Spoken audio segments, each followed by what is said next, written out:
Hi everyone, I am here today with the final video in the artist way in my bullet journal series.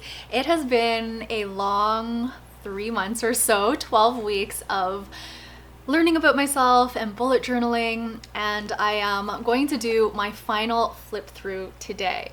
I'm not going to talk too much about the Artist Way program in this video. I've done 12 other videos that talk a lot in great detail about the program. This is going to be a little flip through of the bullet journal and some commentary on what themes I liked the best and what themes I found a bit more challenging. Without further ado, let's just go ahead and jump right into the flip through. Here is the bullet journal I used for the Artist Way program.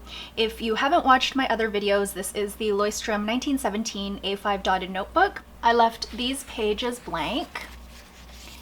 And then we have the index, which I filled out at the end. I had a lot of page numbers, so I ended up doing the topic first and then the corresponding page numbers. I ended up leaving the title page very simple and basic.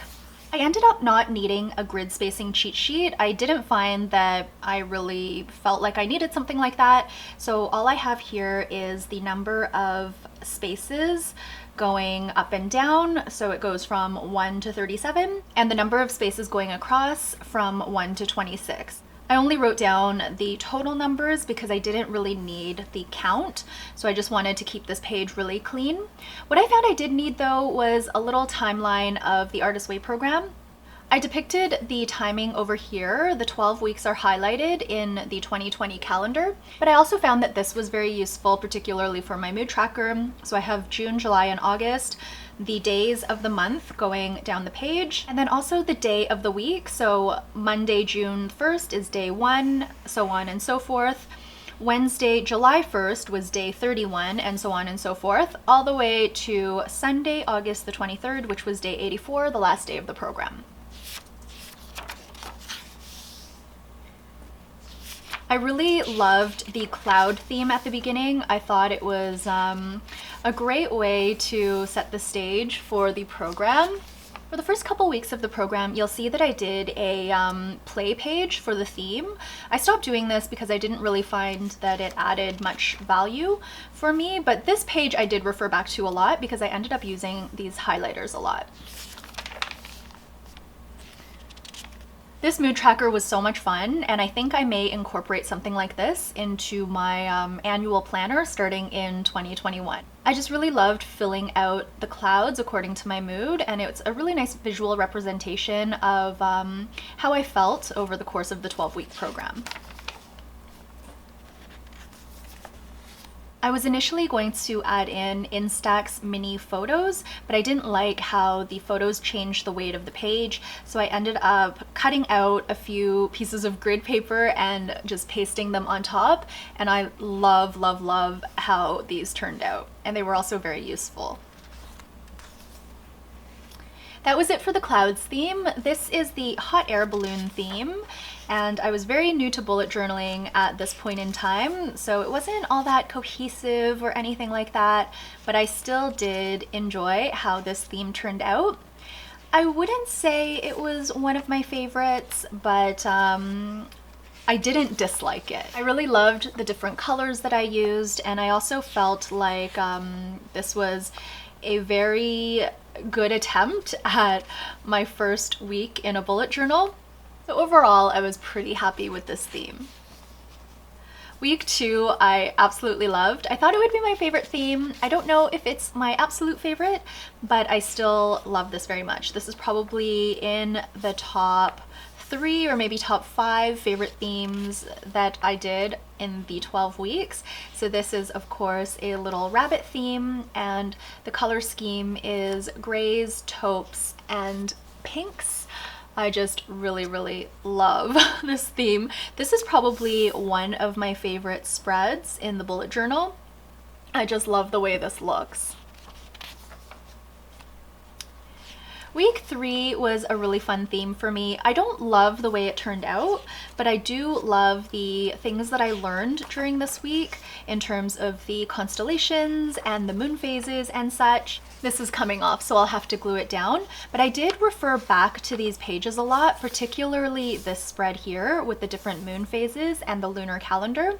I also really love that I included the 2020 Chinese holidays here. Overall, this was a really useful spread to have, and I plan to do something like this every year. I don't know where it's gonna go in my planner because I don't plan to bullet journal going forward for my annual calendar, but I would really love to incorporate the lunar calendar into my day-to-day planning. I really love these little doors that I made, and overall I did really enjoy this theme. Visually, I don't think it was the best, but it was very interesting and a lot of fun to put together. This theme is one of my favorites. I called these palm leaves for whatever reason when I was doing the week 4 video, but they are actually monstera leaves. Now that I know a bit more about plants, I am aware of that blunder. I really love the way the headings look with the green leaf theme. And this was the first theme that I used my new quote-unquote watercolors. This was basically done with Crayola Super Tips that I use as watercolors and not actual watercolor paints.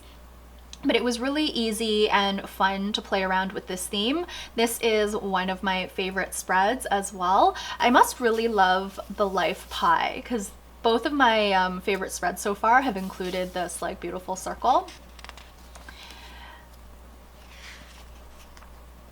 I really loved this week of activities in the Artist's Way. This theme I had mixed feelings about. This is probably lower on the list of my favorites. I do love the maple leaves and also the red, but I feel like my drawing wasn't great. So I love this like outline of cityscapes, but anywhere else where I had drawn like little characters and stuff, I didn't really love those. With the exception of this, I do love the beavers. This page I'm iffy about. I do like the cityscape and I do like the way this turned out, but I don't know if it's the most visually appealing theme. Week 6 was such a lovely theme. This was also the week I discovered my love for houseplants. So it's fitting that I drew a bunch of houseplants, and again, this theme was done using my Crayola Super Tips as watercolors. I just find this theme very visually appealing. I love the exercises this week, and I love the way the theme turned out. The Pokemon theme, I'm so on the fence with this. I love this page. This is probably one of my favorite pages, but I don't love the way I did this page. Dratini is looking all messed up. So is Poliwag. Oddish Mew and Clefairy look okay, but I struggled with this theme. This was the week I started losing a little bit of motivation, so I didn't put as much effort into decorating, but I do love this set of spreads. I love this character here. You can see I didn't really draw a whole lot. It took me a lot of time to draw the Pokemon, and I kept gravitating towards simple ones, so I just kind of popped them in wherever there was space, and I didn't really love the way the theme turned out, but it was still fun to draw the Pokemon. This is a spread I haven't shown before. I haven't gone over it in pen yet, but this is basically a list of my houseplants, when I got them, what plant it is, where I got the plant, and the price I paid. So I've got 2 pages set aside for that. I'll continue to add to it as I add new plants to my collection. The planet theme in week 8 turned out okay in the end, but it wasn't one of my favorites. I thought I would do a lot more, but again, this was the stretch of time where I just didn't really feel like I had a lot of motivation. I had other things on the go, like hubby and my staycation. So I wanted to do a lot more decorating, but I didn't really find the time to do it. So this is a bit of a sparse theme, and all the planets kind of look the same, but overall, I'm okay about this.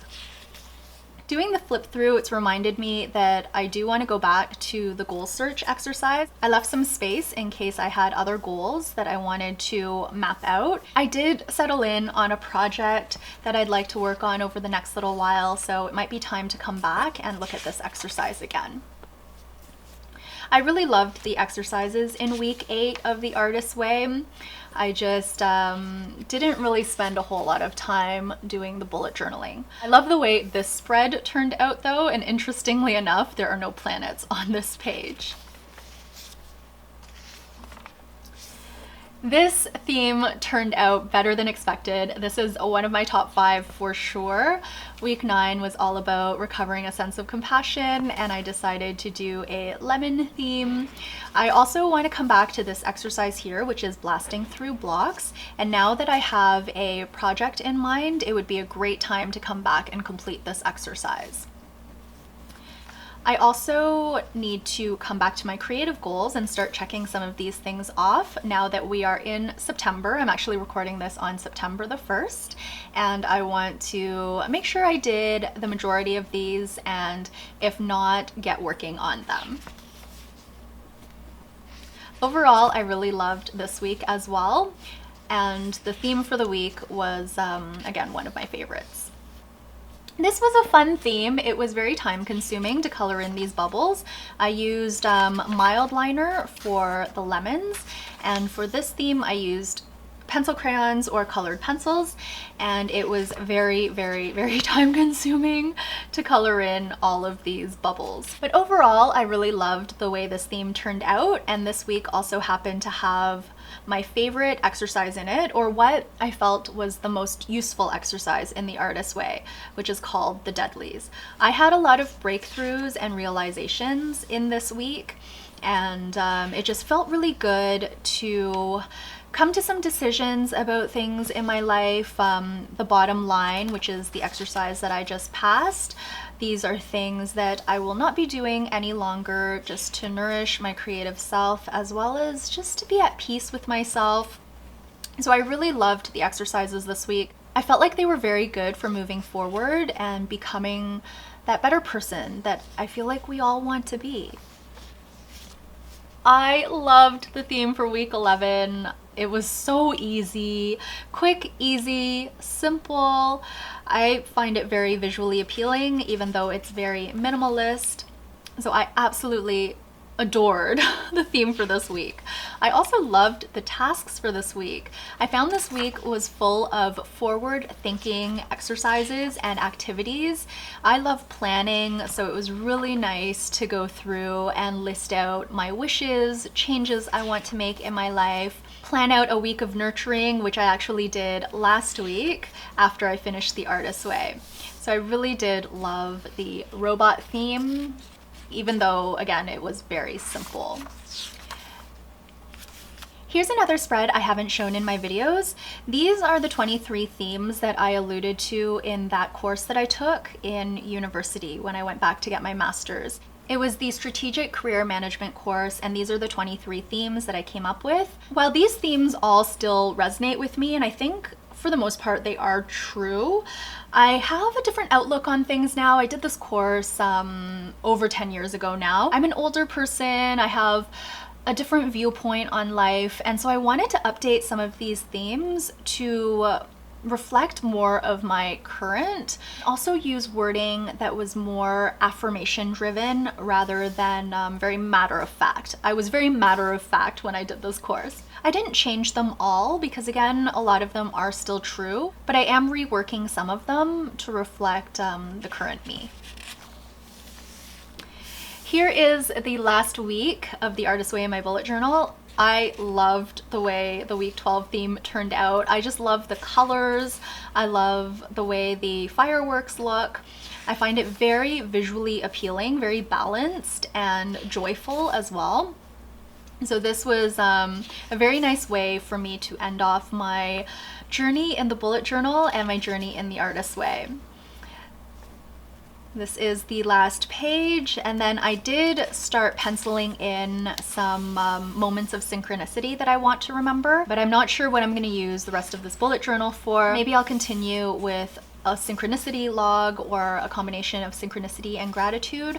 I haven't exactly decided yet, but I have about, I think, 40 or 50 pages to play with still. That is going to be it for the entire series of The Artist's Way in my bullet journal. Thank you all so much for following along. If you just watched this flip through, I totally understand, but if you watched the other videos with in-depth looks at each of the 12 weeks of the Artist's Way program, then kudos to you. Thank you so much for your attention. I hope you enjoyed this series. I'm going to be taking a little bit of a break from bullet journaling for the next little while. I may come back to it one day, but I'm just enjoying having my evenings free again to do whatever my heart desires. I will be back very soon with a non-Artist's Way or bullet journal related video. I'm not sure what it's going to be yet, but I will be back very soon with that video.